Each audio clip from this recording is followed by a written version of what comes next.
read in front of him. Then they had what was phrased to our reporters as a, quote, difference of opinion. It's no surprise why, if you read the letter. In it, Mattis writes, "You have the right to a Secretary of Defense whose views are better aligned with yours," citing differences between their approach to, quote, countries whose strategic interests are increasingly in tension with ours.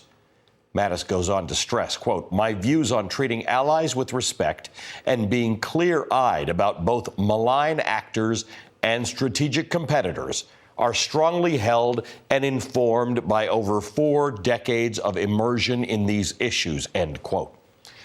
One senior national security official described the loss of Mattis like this: "The wheels are coming off." Here's House Minority Leader Nancy Pelosi tonight. I'm shaken by the news because of the patriot that General Secretary Mattis is. I think that everybody in the country should read his letter of resignation. It's a letter of great patriotism, great respect for the president, but also a statement of his values. Secretary Mattis is leaving at a critical moment for this administration. Just yesterday, the president announced a troop withdrawal from Syria, and there are new reports that the president is considering withdrawing troops from Afghanistan. Retired General Barry McCaffrey put the situation like this to Chuck Todd. There's only 2 people in national security that are vital to the safety of the American people. One's the Secretary of Defense, and the other is the Homeland Security Secretary. The latter probably is about to go also, and so losing Secretary Mattis ought to be of concern not just to combat troops, but also the American people. The president's profound political limitations have been on full display this week as the country careens toward a government shutdown. One source close to the president has described him as, quote, 100% in a tailspin. Trump torpedoed a spending deal over his demand for $5 billion in border wall funding, refusing to sign a stopgap measure to keep funds flowing past Friday at midnight. Seems the president is letting a handful of hard-right politicians and media personalities govern the country for him. Once Trump appeared to waver on that border wall promise, Fox News commentators, personalities like Ann Coulter, and members of the House Freedom Caucus warned that if he didn't veto the Senate-passed measure that failed to fund the wall, he would lose his core supporters. If it wasn't obvious that Trump was controlled by these right-wing factions, Rush Limbaugh made it clear with this announcement. I just received clearance. The president has gotten word to me that he is either getting funding for the border or he's shutting the whole thing down. All right, let's put this all together and figure out where we are now. House Republicans had the votes tonight to add the $5 billion in border wall funding to the resolution that would fund the government beyond tomorrow night.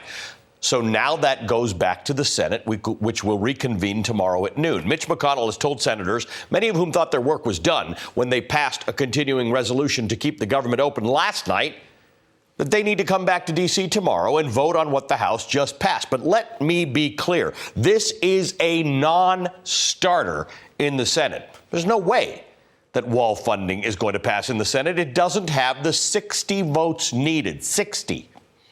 And Republicans know that. Sources earlier today told NBC News there was no long-term game plan for Republicans. The desire among the GOP was to be seen to be fighting for that wall. There was literally no plan beyond that, even if it led to a shutdown. So there's a ton in flux at the moment as to where exactly we will end up. There's only one thing for certain: the drama will drag on for another day. All of this chaos sent stocks plummeting. The Dow Jones dropped almost 470 points today, bringing its 5-day losses to more than 1,700 points. That's your 401k. And the bad news doesn't end for Trump. NBC News is reporting tonight that special counsel Robert Mueller is, quote, is nearing the end of his historic investigation and is expected to submit a confidential report to the Attorney General as early as mid-February. All right, leading off our conversation tonight, former CIA Director John Brennan. He is a senior national security and intelligence analyst for MSNBC and NBC News. John, good to see you. Thank you for being with us. How do you read this? And I want to put this in the context of the fact that in an administration where so many office holders and cabinet secretaries are doubted by the American public in an administration that constantly leads us to question its capacity for leadership and governance. Mattis was an exception.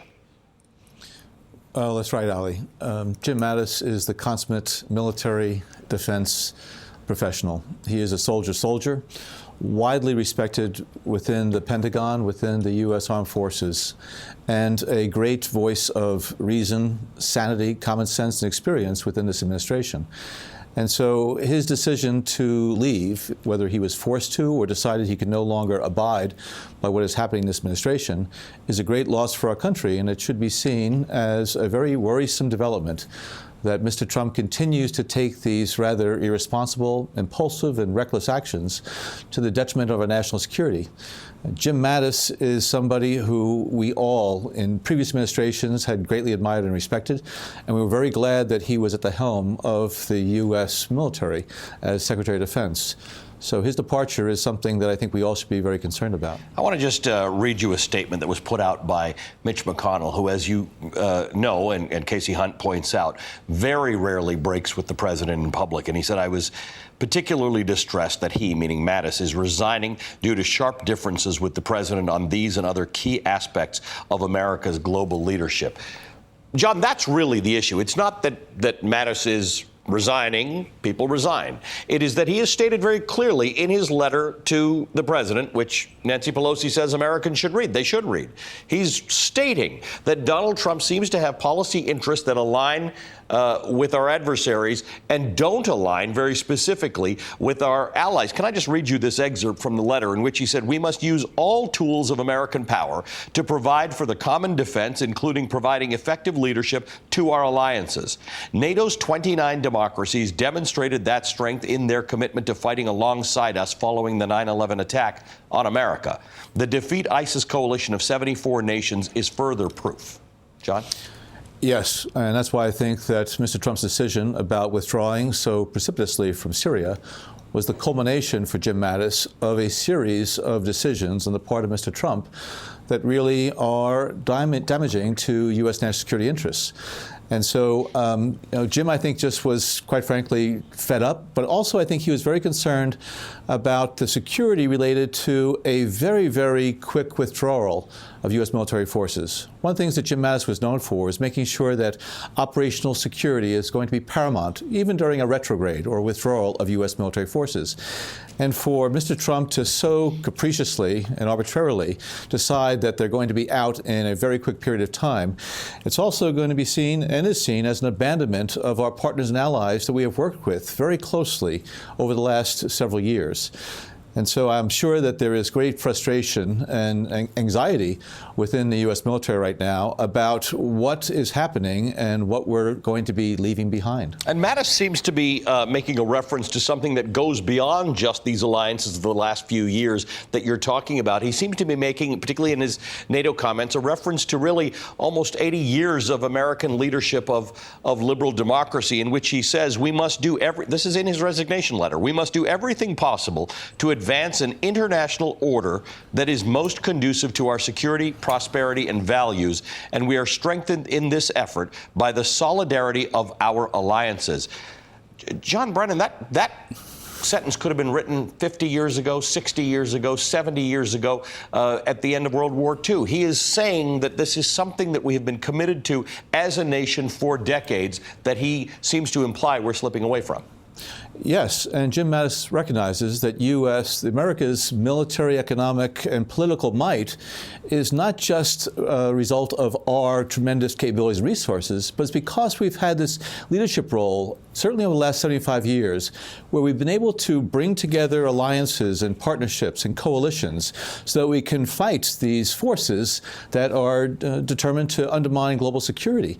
I also find it noteworthy that not a single word of praise did Jim Mattis include in that letter for Mr. Trump. Yep. Rather unprecedented. There is not a single word of appreciation or praise of this administration and Mr. Trump.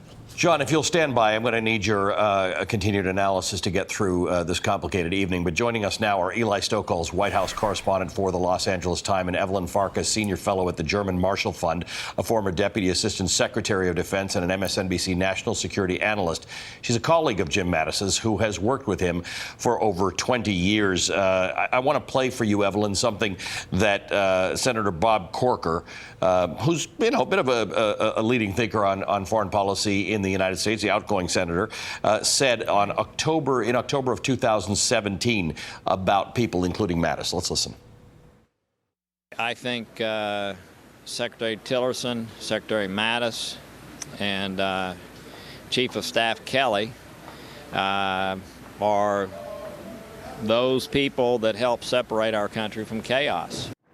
It's a serious statement. Separate our country from chaos. As Rachel Maddow says, Donald Trump does not like to hear references to adults in the room or people who keep him away from danger.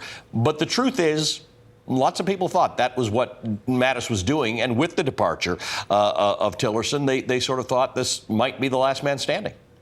Yeah, Ali, I spoke to Secretary Mattis before he took office, so before he became Secretary of Defense. He called me to ask about Russia-related things. And at the time, I said something to him like, please keep us safe, or some sort of, veiled thing, because I knew there were probably other people listening on the phone. And he said, that's exactly my intent. And there was something about the way that he said it. I knew exactly that we were communicating to one another, meaning he was the type of person who took the responsibility that he had very seriously, the responsibility to look out, first of all, for the American national security interest, and second, for the men and women in the armed forces. And I think what happened here more recently with the various things that occurred, and by the way, some of the things that didn't occur that he had been fighting, I think he just reached a point where he realized he was now potentially going to be part of jeopardizing those two objectives, keeping men and women in arms safe and looking out for our national security interests. And Eli, there's a list of things that a lesser person probably would have quit over a long time ago, not the least of which, as John Brennan said, was this strange and somewhat uninformed decision that the president made to go publicly and say that he's pulling U.S. troops out of Syria. But let's talk about some of these other things. The decision to pull out of the Iran deal, pausing U.S. military exercises with South Korea, something he said was too much money, even though our activities on the southern border cost many times more than those, directing the Pentagon to develop the Space Force.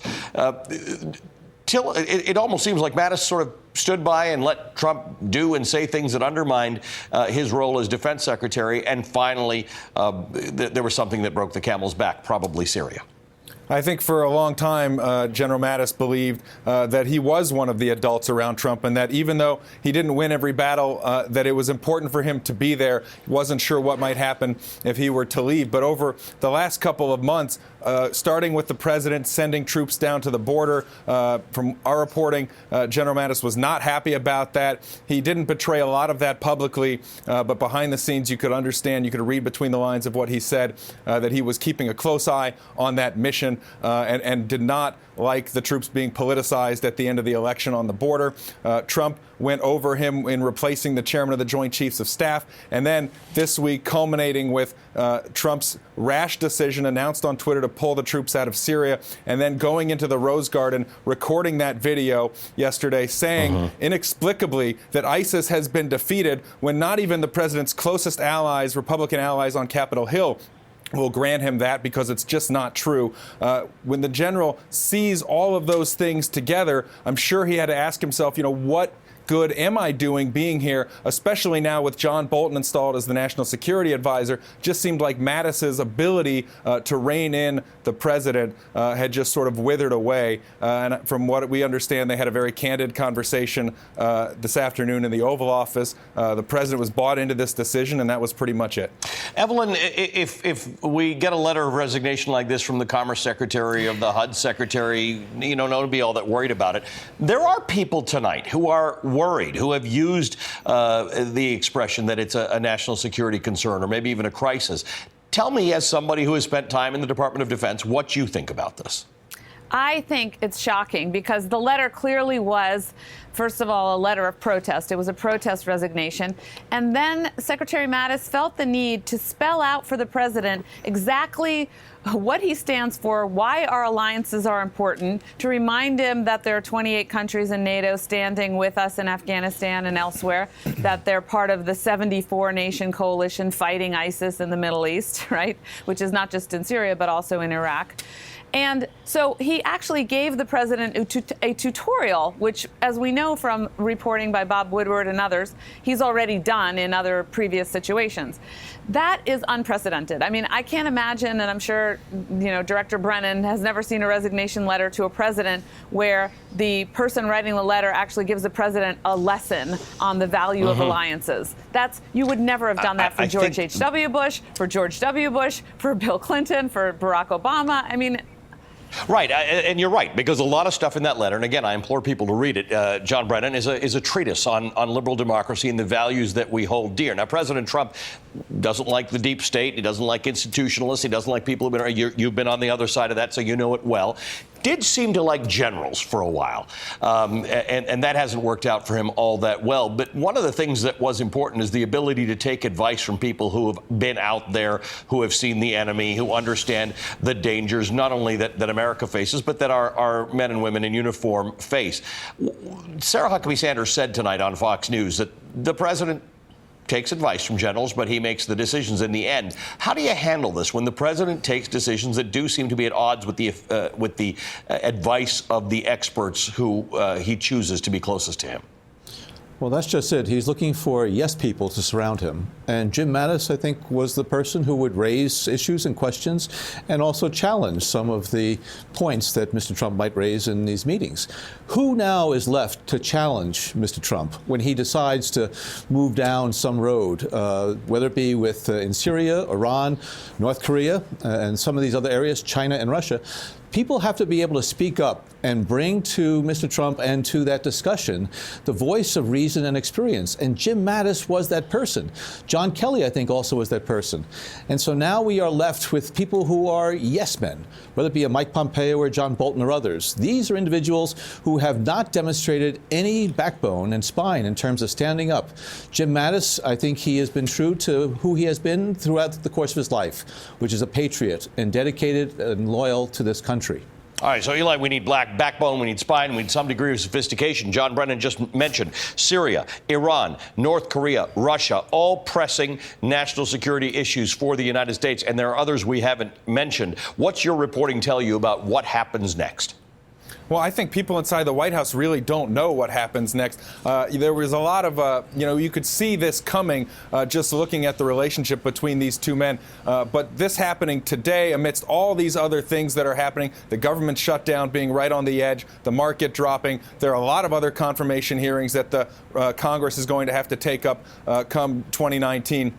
Just so much on this White House's plate. And inside, you talk to people, they really don't know who's going to be in the building come January, just given the revolving door. A lot of people not wanting to be part of this administration. You saw the difficulty the president had in recent days just getting somebody to sign on to be chief of staff. So it is, we've talked about this being a chaotic administration, a chaos president for a long time. But that's sort of reaching a new level at the end of the year here, especially with the president looking ahead, seeing a Democratic Congress in the House and the ability to subpoena a lot of information, make his life more difficult in 2019. It's just a very uncertain time there. And I think, the consequences, just in terms of what you're talking about and the challenges that we confront around the world that the next Secretary of Defense will have to face, these are very serious challenges in addition to what's facing the president politically. And we don't really know at this point who's going to come in and to sort of confront them on his behalf. Well said. Thank you. Eli Stokols, John Brennan, Evelyn Farkas, thanks for your analysis. Coming up, the stock market dropped. The government is going to shut down. And still, House Republicans stayed loyal to President Trump today. Democratic Congressman Tim Ryan joins me next. We also have breaking news from the Department of Justice. NBC News has just obtained the memo explaining why Acting Attorney General Matt Whitaker will not recuse himself from the special counsel investigation. And Michael Moore is here to respond to the utter chaos that is happening in Washington, D.C. today and what it means for the new Democratic House majority.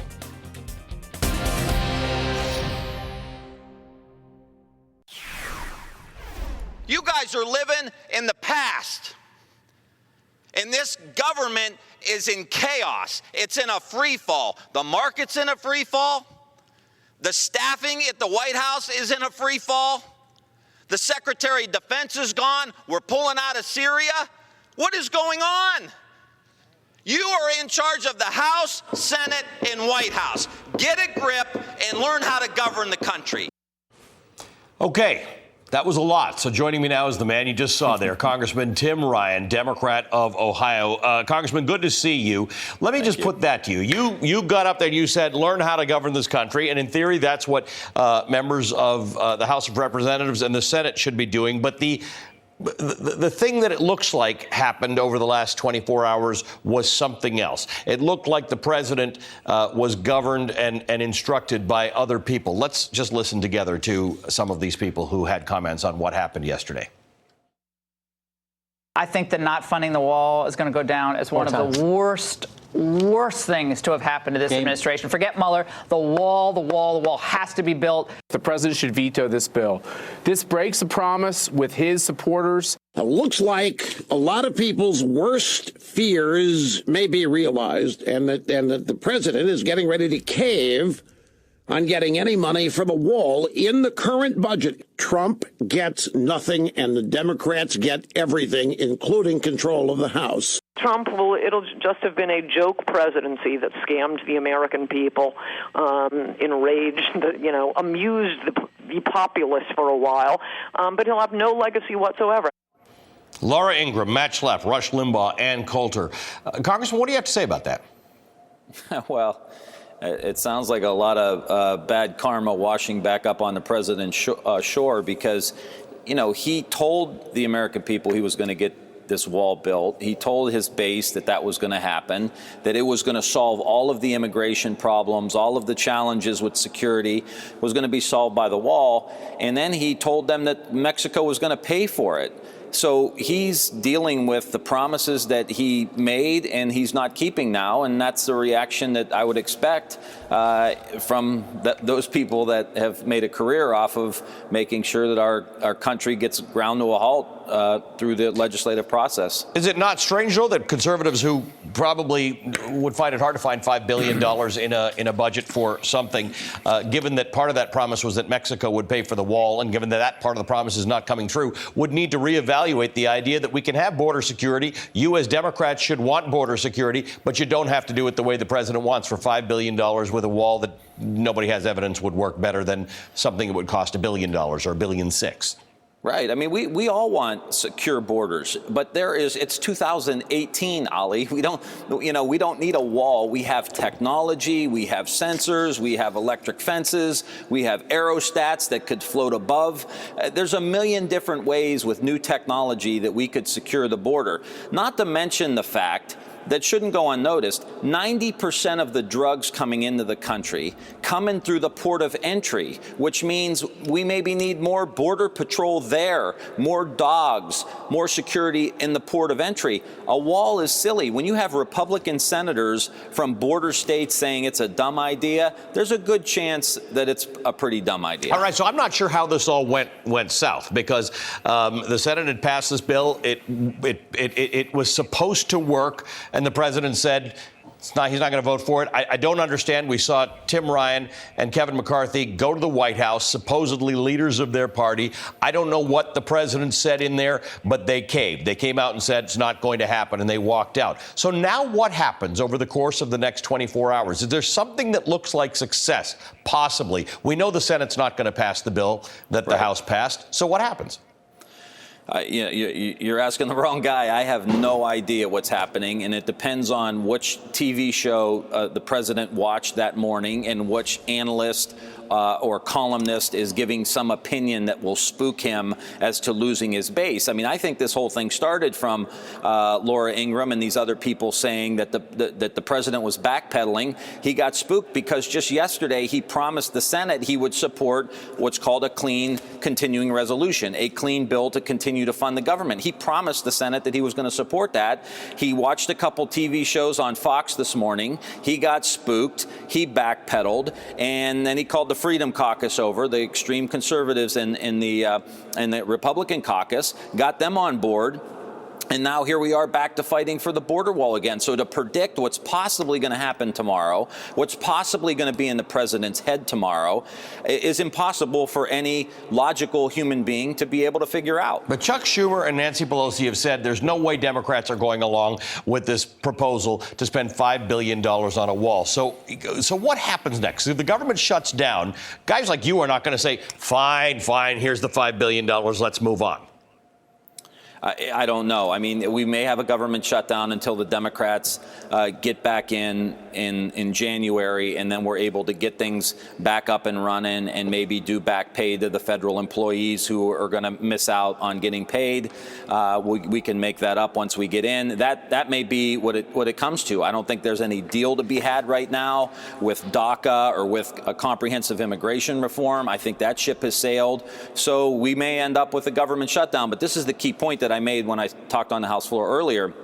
Republicans control the House, the Senate, and the White House. Their party, Ali, has proven themselves incapable of governing the United States of America. They are too driven by ideologues on the right. They're too spooked by columnists and people and talking heads like Rush Limbaugh that can get them off course. The president has no core values, no core vision for the United States of America. He's on a reality TV show, and he's great at it. He's great at winning the 24-hour news cycle, but he's terrible at the long-term strategy of the country, which is why you saw Secretary Mattis pick up and leave in February, because there's no long-term strategy for our country, and China has a 50 and 100-year strategy, and we're trying to compete with them, and we're losing. Congressman Tim Ryan, good to talk to you. Thank you for being with us. Thanks, Ali. All right, coming up, even more breaking news tonight, believe it or not. We now have the letter that tries to explain why Matt Whitaker, this man, is not recusing himself from the Mueller investigation. That's next.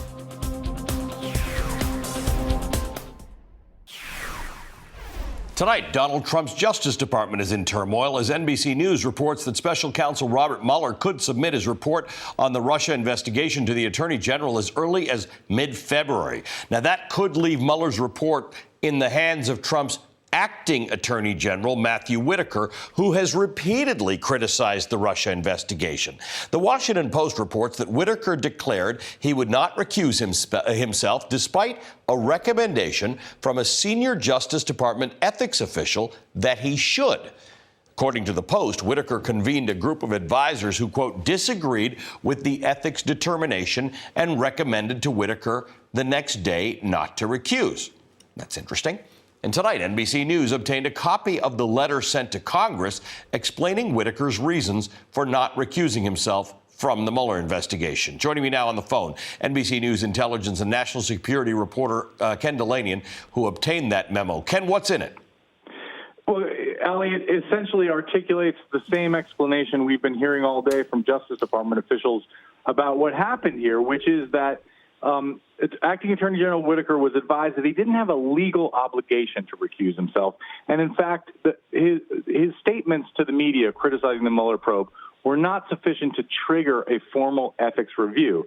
But what he did is he asked for informal advice, and the senior ethics official at the Justice Department told him that it's a close call, but if his recommendation was sought, he would advise that the acting attorney general should recuse himself because a reasonable person could question his impartiality based on the many statements that he's made denouncing and prejudging the Mueller probe. But he declined to take that advice. He has said that he's going to continue in his role as supervising the Mueller investigation. And as you said, that could mean that when the Mueller report, if in fact the Mueller report does get sent to the attorney general in mid-February, when we expect Whitaker will still be in place, he could be the person to decide the fate of that report, whether it becomes public, how it goes to Congress, and all those important questions. You said something there that I think is crucial. He could be the person to decide whether or not it goes public. I think this is really important because if that report comes out or gets given to the Justice Department in mid-February, goes to Rod Rosenstein, what are you saying, that Whitaker can put it inside a desk and lock it? Well, in theory, he could, Ali, but I know that we have reporting that he has told associates that he believes there is a need to make at least some of this public. There will be issues with classified information and grand jury secrecy, and it's not going to be an easy process, and it may take a long time. But I think everyone in Washington understands that you can't just put the Mueller report in the drawer. There is a public demand to get some answers on this investigation. Ken, thanks for your great reporting, as always, Ken Delaney. And joining us now is Matt Miller, former spokesman for the Attorney General Eric Holder and an MSNBC contributor. Matt, Ken was speaking about something that I think most of our viewers know, but I think it's worth reminding them of stuff that Matt Whitaker has said. Here's just one example from July 26, 2017. It's what he said about the Mueller report. I could see a scenario where Jeff Sessions is replaced with a recess appointment, and that Attorney General doesn't fire Bob Mueller, but he just reduces his budget so low that his investigation grinds to almost a halt. Now, what we weren't clear on at the time was that seemed to have been a job interview tape, because he's the guy who replaced Jeff Sessions, who could just do the things that he said that Jeff Sessions could do. A reasonable person could surmise that this guy has not only a prejudice against the Mueller investigation, but has actually thought out how to stymie it. Yeah, that's right. And that's exactly why the Department ethics officials, I think, recommended that he recuse. Look, they tried to dance around what happened in this letter, but I think what the Department ethics officials recommended is something that's pretty normal and pretty standard, and that people that worked at the department like I did are used to. Oftentimes, you will come to ethics officials with a situation and say, here are all the facts. Am I required to recuse here? And they might come back to you and say, well, no, you don't have a financial interest. You didn't represent someone in this matter, in the case previously. You weren't at a law firm, for example, that's representing them now. So you're not required to recuse. However, because of the appearance that your involvement in this matter would present, the doubt it would raise in the public's mind about the integrity of the department and your integrity and your ability to carry out this job, we recommend that you recuse. And I will tell you, in every situation in which I was involved, in every situation I saw other people involved, they always 100% of that time carried out that advice. And I think the fact that Whitaker has not only refused to take that advice, but also, as this quote you cited from the Post story, kind of set up this little odd committee, which presumably are political appointees, to give him different advice, shows that he's there for a reason. Let's think about that, okay? You and I go, there's some ethics advisor or ombudsperson or something tells us this is how you would do it. And then you set up this, as you call it, an odd committee. We don't know who's on the odd committee. And somehow the odd committee says, don't worry about it. Just go on. Ignore the ethics advice you were given. This is the acting Attorney General of the United States. Yeah, and look, the ethics officials are there for a reason, because they're the ones familiar with these rules. They're the ones whose integrity is supposed to be without question, and it is their job to make these recommendations. It's not the job of people you handpick, political appointees you put in place to make the recommendation. And you made an important point about how we don't know their identity. Reporters asked today, who are these people that were on this committee you set up? DOJ refused to answer the question. This entire thing is really, I mean, it's hard to overstate what a kind of open, brazen act of corruption it is for the Department of for the acting Attorney General to get ethics advice to accuse himself from this case and decline to follow it. And the reason it's so problematic is we all know why he's there. We all know his only qualification for this job was his open and publicly stated hostility to the Mueller probe. That's the reason the president, bypassed the entire DOJ line of secession and put him there in the first place. Let's talk about that point, the Mueller investigation. We have reporting tonight that Mueller may submit a report to the Attorney General as early as mid-February. Now, that's tricky timing, because we don't know in mid-February who the Attorney General is going to be. Is it still going to be acting Attorney General Matt Whitaker? Is it going to be Bill Barr, the Attorney General nominee? Will that be held up? And what happens to the report? Give me some thinking on that. That was important reporting from Pete Williams and from Ken. I noted that what they reported is that he was going to submit a report to the Attorney General. Now, that's required under the special counsel regulations. At the end of his process, he is required to submit some sort of report to the Attorney General. That's not the same as making a report public. It's not the same as making a report available to Congress. I think those are still open questions, as well as a question that Mueller may find some other way to make public information publicly available by, say, bringing further indictments and submitting, making a bunch of information available through the grand jury process. So I think the question now is, who's the acting AG going to be, or who's going to be the Senate confirmed AG? We saw Bill Barr, make news today for some, expressing some views hostile to the investigation as well. And are they going to treat Mueller's recommendations fairly? If he wants it made public, are they going to listen to it? Or are they going to try to put this thing under a rug? So, Matt, both of them, Matt Whitaker and Bill Barr have expressed opinions on the Mueller investigation, or at least varying views on whether the president can be subject to prosecution or indictment. For people who think that the Mueller investigation report should be made public and or the president should face some penalty for anything he may have been found to have done, when is it better that the report come out? It would be better that the report come out when Rod Rosenstein, who's been overseeing this probe for some time, is allowed to continue it. I don't think it's a coincidence that both the acting Attorney General, Matt Whitaker, and the Attorney General nominee, Bill Barr, both have expressed hostility to the Mueller investigation. Barr, we just found today, did it in a secret memo that he gave to the White House. That's why those people are in their job, and I think it's why the Senate needs to demand that Barr be recused if he's confirmed, and it be given back to Rosenstein. Matt, good to see you as always. Thank you for joining me. Matt Miller. Coming up, Michael Moore is going to react to today's news and tell us what he thinks the Democrats' top priority should be when they take the majority in the U.S. House next month. What a difference a year makes. 1 year ago today, Donald Trump was celebrating the passage of a giant tax cut. Remember this photograph?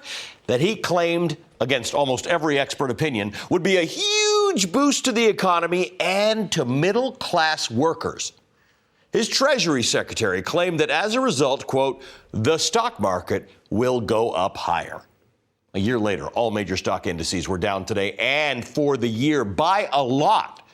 The Dow fell almost 500 points today, hitting the lowest level since October of 2017. In other words, more than a year ago. And as for those huge benefits to workers that Donald Trump promised, well, instead, companies spent their tax savings this year on record stock buybacks, while employee bonuses hardly moved at all. The economic uncertainty extends far beyond Wall Street. This week, the president announced another $4.9 billion in bailouts to farmers who are still suffering as a result of the Trump trade war. And despite Donald Trump's claim that he had reached an incredible deal with China as it related to trade. And all of that uncertainty doesn't even consider the daily White House chaos, like the resignation of the defense secretary, abrupt changes in military strategy, and a possible third government shutdown this year. Joining me now, Michael Moore, an Academy Award-winning documentary filmmaker whose latest film, Fahrenheit 11/9, is now available on DVD on demand and is the #1 documentary film on iTunes. Michael, welcome. You and I share a deep interest in the economic well-being of Americans. They were sold a bill of goods in that tax plan. Right. And we have not seen any evidence of gain from the president, and we careen from one thing to a next, and then in 24 hours we may see a government shutdown. Right. The gain has been for that top 0.1%. They've done very well. But I wonder how they've been feeling the last 5 to 11 days. When will they decide he's got to go? That will be the interesting moment, I think. That group has done well for a long time. They've done even better now, historically better. Yeah. All the Republicans in that photo that you showed, standing there on the steps with him a year ago today, all looking so slap happy and all. Remember, it's not just Trump. All of the Republicans, all of them, nobody has had the courage to stand up and say this is wrong. This is un-American. This hurts this country.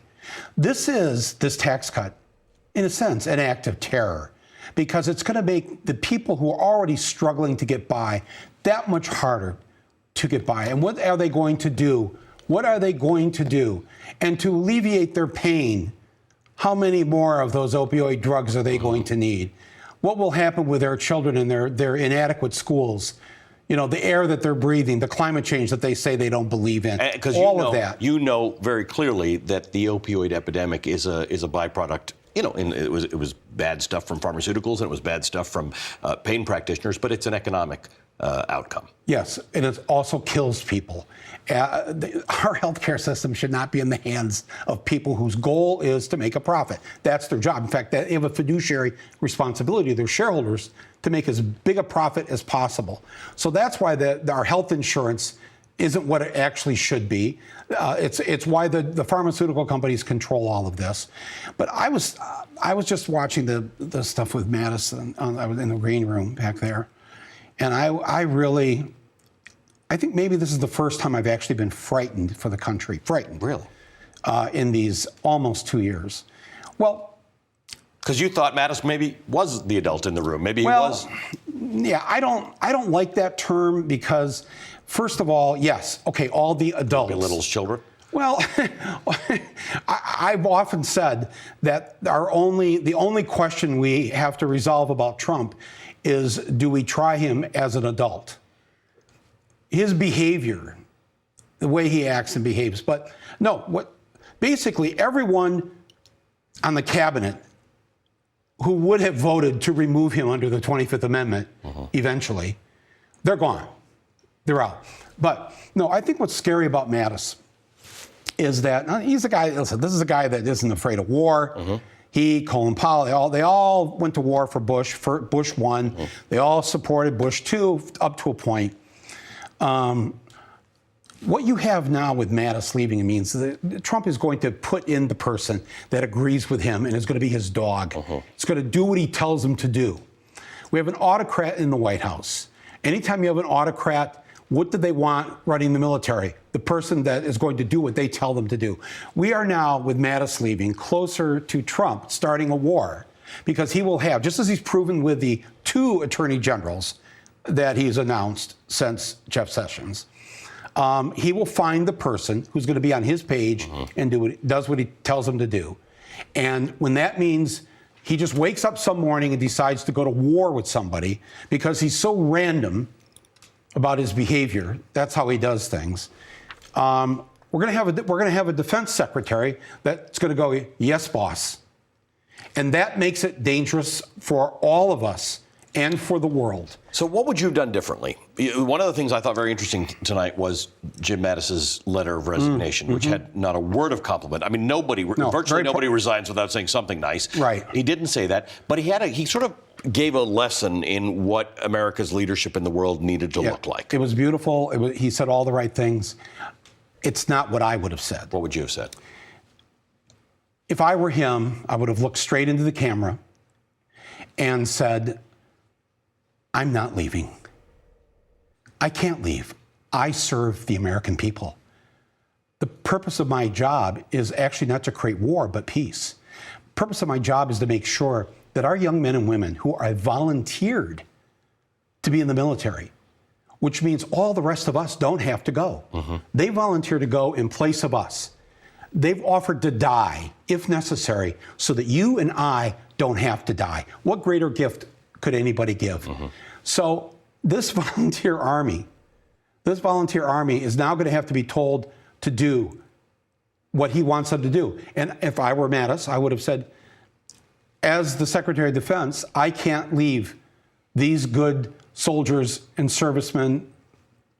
I can't leave them, and I can't leave the American people. So I'm not going to resign because I'm here to defend you, the American people. He has to resign. Now, this isn't a coup.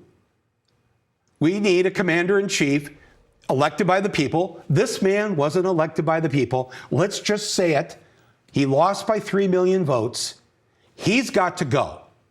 The proud men and women who serve in this military that I am in charge of, we're not leaving because we're here to serve you. Not ourselves, not him, you. Yeah. So you, the American people, have to fix it. You have to do it through your representatives.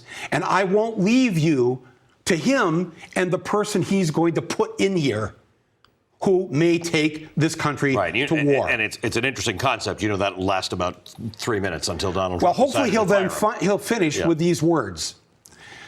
We saw yesterday with his decision to pull out of Syria, doing what his handlers have told him to do. And let me just point out, Russians. I want to put up one of many tweets from Donald Trump where he says, does the USA want to be the policeman of the Middle East, getting nothing but spending precious lives and trillions of dollars protecting others who in almost all cases do not appreciate what we're doing? Do we want to be there forever? Time for others to finally fight. Russia, Iran, Syria, and many others are not happy about the U.S. leaving, despite what the fake news says, because now they will have to fight ISIS and others whom they hate. It goes on. Vladimir Putin today, in public, on television, talked about how happy he was that America was going to. Correct. Donald Trump lies and lies and lies, but somebody believes him. Yes. Somebody believes these. Well, let me tell you when he does tell the truth. He actually put Russia in that tweet. He's actually admitting it. He has learned, and he started this here in New York for 30 or 40 years as a businessman. He learned that if he did all of his crimes out in the open, in public, that's the way to get away with it. And so he just says it right there. He said, I could shoot somebody in the middle of Fifth Avenue and get away with it. That wasn't a lie. I think that's the truth. And I think there have been many truths he's been trying to tell us. And I think we all better wake up and have him legally, non-violently removed from office. When we discuss all that has happened, I mean, just the list. This is just today. Syria, the House possibly, the government shutting down possibly tomorrow night, the stock market, all of these different things. And we talk about how the wheels are coming off, and people say the wheels are coming off, and guys like Mattis leaving sort of indicate some of that.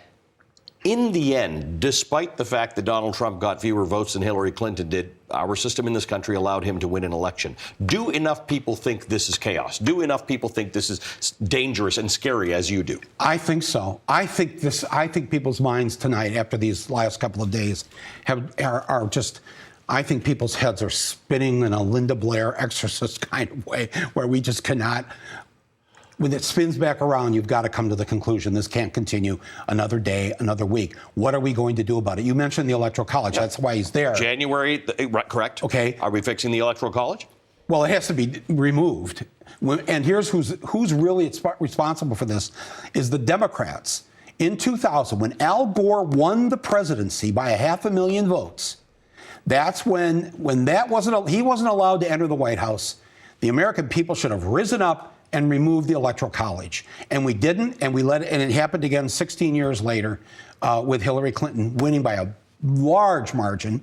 And boom, she doesn't get to take her seat in the White House. Do you think for a minute, if Donald Trump had won the popular vote, that he would just go, oh, well, it's okay, I didn't win the Electoral College?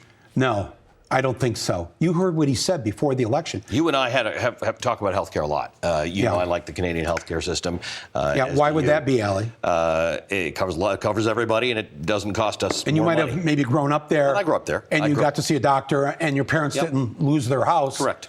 If you had happened to... My father had a stent. It cost him the amount that it cost to park at the hospital to get a stent. So the bottom line is most American people think that's the most important thing. It was actually the biggest concern on the ballot. That's right. That remains the best possibility, quite possibly, for Democrats to campaign on and to assure Americans that things like that need to get fixed.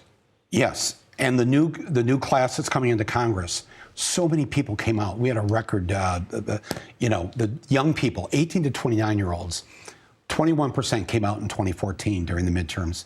31% came out in this midterm. I mean, it's an amazing statistic.